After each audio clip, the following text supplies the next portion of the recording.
Allah gives us universal lessons in the course of just telling a story. Everything in the Quran is of timeless value. There's lots of things that happen in a story, especially in a historical account, but Allah is very selective in telling a story, and He only tells us bits that are the most relevant for our guidance. So one thing that really struck out to me is when Moses had fled and he was in Madian, and he helped these two girls get water for their animals. And then they left, and their father asked, how did you get water so early? And he sent one of them back. And Allah actually, of all these details, like you would imagine Allah would highlight details about like Judgment Day or the battle between the Pharaoh and Moses, or when he was able to come back and challenge, or how he escaped, like big details. But in the middle of all of that, in the final revelation of Allah, Allah takes the time out to mention this little, what seems like a minor detail. وَجَاءَتْ إِحْدَاهُمَا تَمْشِي عَلَى اسْتِحْيَاءٍ. One of them came all the way, walking. Now there's two ways to translate this. She came walking shyly, like in a shy way, and she came walking over to him despite being shy.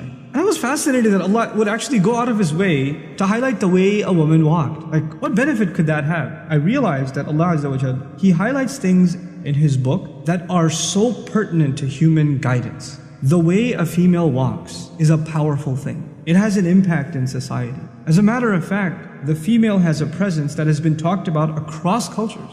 Just her presence has a power, has an awe. It inspires something. At the very least, it catches the attention of the male, but there's more to it than that. There is actually a psychological, even a spiritual effect when there's the presence of a woman and when she's walking by. This is something societies were so aware of that in many cultures, the elite women of a society were actually kept hidden away. Like in Korean society, old Korean society for example, they wouldn't go out until the nighttime, the elite women. It has nothing to do with Islam. It's just they were aware of the power of the presence of women. And so Allah Azza wa Jal describes, and He's highlighting to women and to men, the effect the role of a woman in public can have. And yet at the same time, Islam is not saying keep women indoors because they have too much of an effect. They have too much of an impact.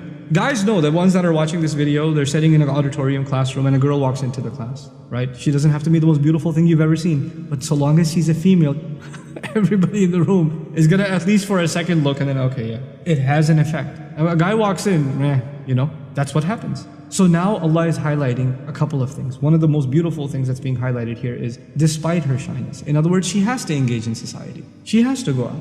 And yes, there will be people that stare. And sometimes if you have a vulgar society, people comment and whistle and make passes at them, or worse. There are societies where even harassing women on the street has become common. Sometimes verbally and sometimes even physically, it's become common. But yet she has to engage in that society. So she has to find a way of engaging in it. She can protect herself, and yet at the same time be a participant in society. The second thing that's really beautiful here is she walked shyly. In other words, she walked guarding her modesty. She realized that she has a presence, and she realized that this is something that has an impact on others. It's not just about her, it's actually about recognizing the presence that she carries. And so she walked in a way that is shy. She walked in a way that is not showing off, or is not provocative as to get the attention. And she's walking over to a young man, as a matter of fact in this case, ala istihya. A female must recognize the power that she has. And so even the way in which a woman walks is highlighted in such a subtle, beautiful way. And it's not like this girl was shy. It's not. She walked over by herself to this strange man and said, Inna abi yad'uka liyajziyaka ajra ma saqayta lana. My dad's calling you, okay? He wants to pay you for the services you provided.